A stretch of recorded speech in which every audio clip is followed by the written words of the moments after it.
ہندو مت، یہودیت اور جدید مغربی تہذیب۔ اب ہم توجہ کرتے ہیں ایک عجیب اور پراسرار رشتے کی طرف جو جدید مغربی تہذیب کا ہندوستان اور اسرائیل کے درمیان ہے۔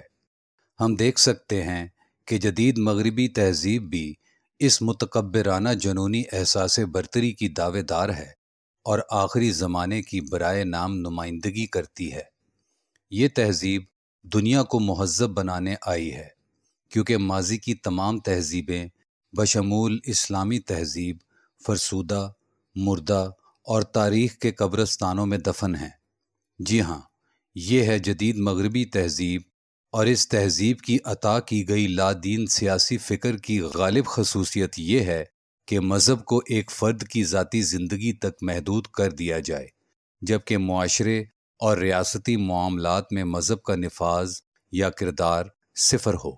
ہم ایسے اعلانات سے خوب واقف ہیں کہ مذہب اور سیاست کو ایک دوسرے سے الگ رہنا چاہیے، اور جو کوئی معاشی، سیاسی اور ریاستی امور میں وہی سے رہنمائی حاصل کرنے کی کوشش کرے تو اس کی علمی قابلیت پر سوال اٹھائے جائیں۔ مذہب نے جب بھی موجودہ سیکولر لادین سیاسی نظام میں اپنے مقاصد حاصل کرنے کے لیے مداخلت کی، جیسے کہ افغانستان میں شریعت کو ریاست پر بالادستی دلانے، ملکی اور بین الاقوامی سطح پر منوانے کی بھرپور کوشش کی گئی، تو سیکولر دنیا نے اس کوشش کو انتہا پسندی کہا، امن اور سیاسی استحکام کے لیے خطرہ قرار دیا۔ لیکن دوسری طرف یہ بہت حیران کن بات ہے کہ جب یہودیت اپنے مذہبی مقاصد کو آگے بڑھاتی ہے کہ ایک یہودی ریاست اسرائیل کو وجود میں لائے اور ہندو مت کی بنیاد پر ہندوستان میں اپنی اجارہ داری قائم کرے، تو یہ سیکولر لادین مغربی تہذیب منافقانہ طور پر خاموش رہتی ہے۔ یہ فریب اور منافقانہ طرز عمل مزید کھل کر سامنے آیا جب مغرب کو داعش جیسی دہشت گرد تنظیم کی مالی اور فوجی معاونت میں ملوث پایا گیا، جس کا مقصد اسلام کو ہائی جیک کر کے دنیا کے سامنے اسلامی ریاست کی ایک جھوٹی اور خوفناک تصویر پیش کرنا تھا۔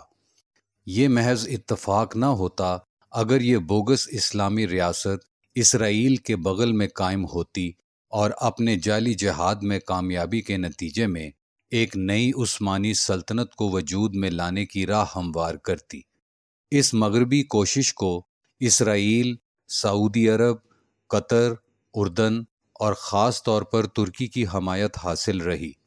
اگر مغرب کا یہ منصوبہ کامیاب ہو جاتا تو اس کے لیے اس بات کا تعین کرنا نہایت آسان ہو جاتا کہ دنیا اسلام کا کون سا چہرہ دیکھے اور آسانی سے قبول کرے۔ اگر شام اور عراق میں آرتھوڈاکس عیسائی روس کی جرأت مندانہ اور بروقت فوجی مداخلت نہ ہوتی تو اس جعلی جہاد کی کامیابی کی صورت میں شام ایک اور لیبیا کی صورت پیش کرتا۔ مغرب اپنی نفسیاتی پروپیگنڈا جنگ کی مدد سے انسانوں کی ذہن سازی میں کافی حد تک کامیاب ہو چکا ہے۔ مغرب نے 9/11 جیسے جھوٹ کو استعمال کرتے ہوئے اسلام اور مسلمانوں کو دہشت گردی سے جوڑا، لیکن ہندوستان اور اسرائیل کے مظالم پر خاموشی اختیار کیے رکھی۔ دجال، یاجوج ماجوج اور جدید مغربی یہود و نصارہ گٹھ جوڑ۔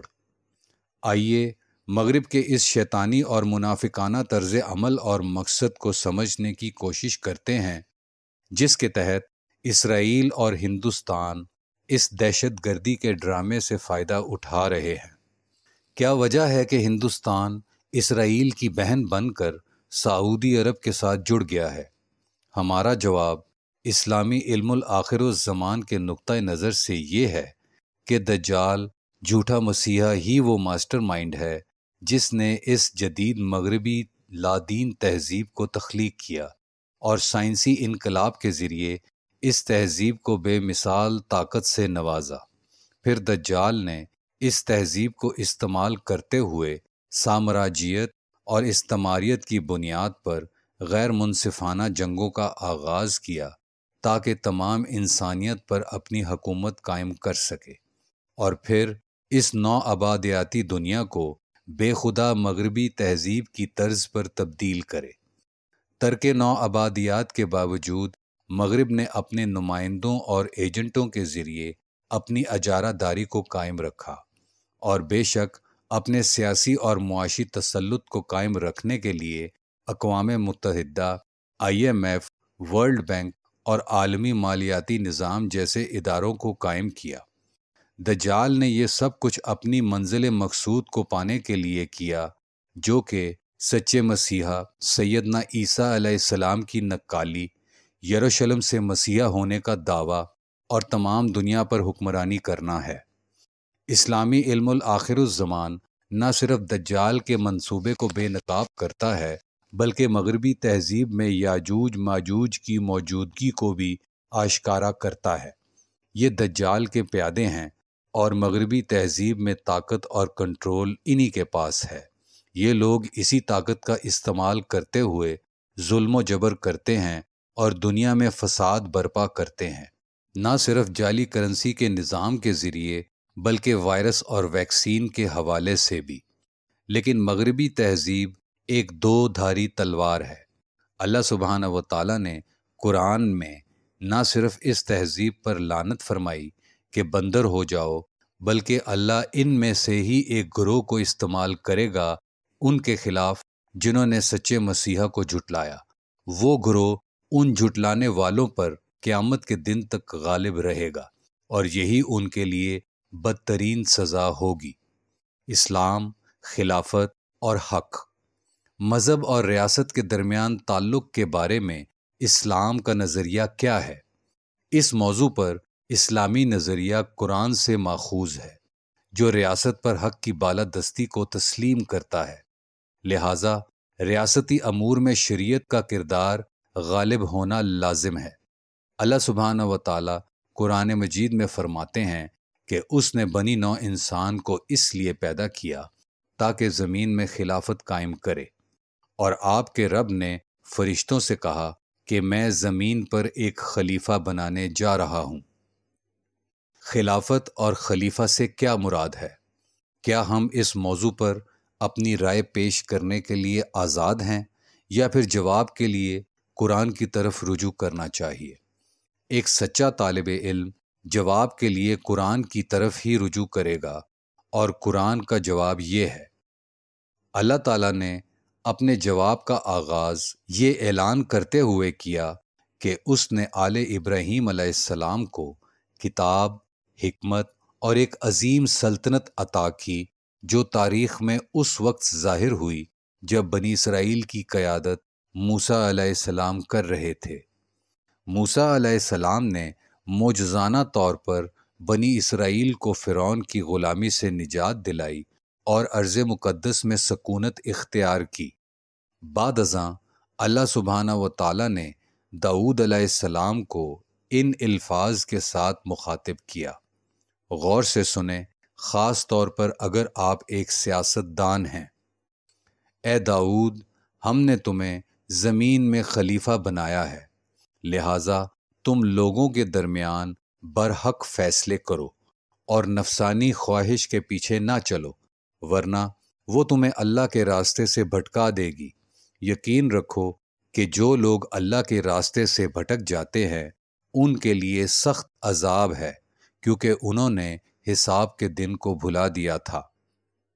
اور ہم نے اس کی سلطنت کو مضبوط کیا اور اسے حکمت اور حق اور باطل میں فرق کر دینے والا علم عطا فرمایا۔ قرآن نے مزید متنبع کیا کہ ریاست کے تصور یا ریاست کے طرز عمل میں حق سے انحراف اس کی تباہی کا باعث بنے گا۔ تمام انسان چاہے جتنی بھی طاقت رکھتے ہوں، اگر حق کا انکار کرتے ہیں تو شکست ان کا مقدر ہے۔ مذہبی فکر مطلق حق کو قبول کرنے میں پنہاں ہے، اور مختلف مذاہب کے مطلق حق کے بارے میں مختلف تصورات ہیں، لیکن کوئی بھی اس حقیقت سے انکار نہیں کر سکتا کہ امن و انصاف مطلق حق سے ہی جڑا ہے۔ کیا آج فلسطین یا کشمیر میں امن ہے؟ سیکولر فکر مذہبی فکر سے نمایاں طور پر مختلف نظر آتی ہے جب سیاست میں اس کا اظہار ہوتا ہے۔ سیکولر سیاسی فکر میں کوئی چیز مطلق نہیں ہوتی، ہر چیز کا تعلق انسانی معاشرے میں رونما ہونے والی تبدیلیوں سے ہوتا ہے۔ سیکولر سیاسی فکر ہوا کے رخ کے ساتھ تبدیل ہوتی رہتی ہے۔ جب ہوا ترک نو آبادیات، قومی آزادی اور قومی شناخت کی قبولیت کی سمت چلتی ہے تو سیکولر سیاسی فکر قوم پرستی کے ڈھول کو نہایت جوش و خروش کے ساتھ پیٹتی ہے، اور جب ہوا تمام بنی نوع انسان کو ایک عالمی معاشرے میں ڈھالنے کی سمت چلتی ہے تو سیکولر سیاسی فکر عالمگیریت کی دھن پر رقص کرنا سیکھ لیتی ہے، جس کا نتیجہ قوم پرستی کی حتمی موت ہے۔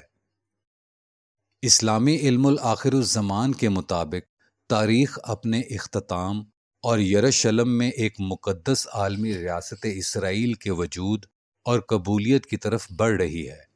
دوسری جانب باوجود اس کے کہ روس کی موجودہ قیادت کافی حد تک سیکولر ہے، لیکن اس حقیقت سے انکار نہیں کیا جا سکتا کہ سوویت یونین کے ٹوٹنے کے بعد روس آہستہ آہستہ مذہبی روحانی فکر کی طرف لوٹ رہا ہے، اور یہ کچھ وقت کی بات ہے کہ آرتھوڈاکس عیسائیت روس میں ریاست کے معاملات میں ایک بڑا کردار ادا کرنا شروع کر دے۔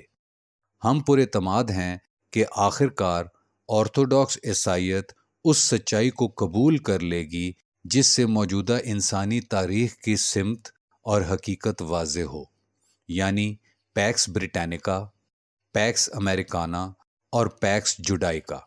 یاد رہے، یہاں پیکس سے مراد امن بالکل بھی نہیں، بلکہ بے رحم ظالمانہ جبر و تشدد اور جھوٹ کا پہاڑ ہے، اور ناسمجھ لوگ اس پراسرار تاریخی عمل کا ادراک کرنے میں ناکام رہیں گے، جس میں پہلے دنیا نے پیکس بریٹینیکا کا نظارہ کیا، پھر پیکس امریکانا، اور اب یہ عمل پیکس جوڈائیکا پر مکمل ہوگا، یعنی ایک عالمی نظام ابھرے گا جس میں ریاست اسرائیل امریکہ کی جگہ لے کر دنیا پر اپنی حکومت قائم کرے گی، ایک ایسی عالمی حکومت جس کے طرز عمل پر یہودیت کا کنٹرول ہوگا۔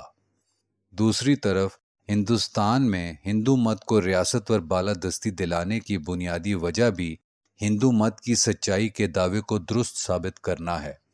آخر میں ہم اس نتیجے پر پہنچ سکتے ہیں کہ ہندو انڈیا اور اسرائیل کے درمیان گٹھ جوڑ کی بنیاد وہی مذہبی فکر ہے جس کے تحت یہ دونوں نہ صرف ریاست پر مذہب کا غلبہ چاہتے ہیں بلکہ ان خطوں پر بھی معاشی، سیاسی اور فوجی غلبہ چاہتے ہیں جہاں یہ واقع ہیں۔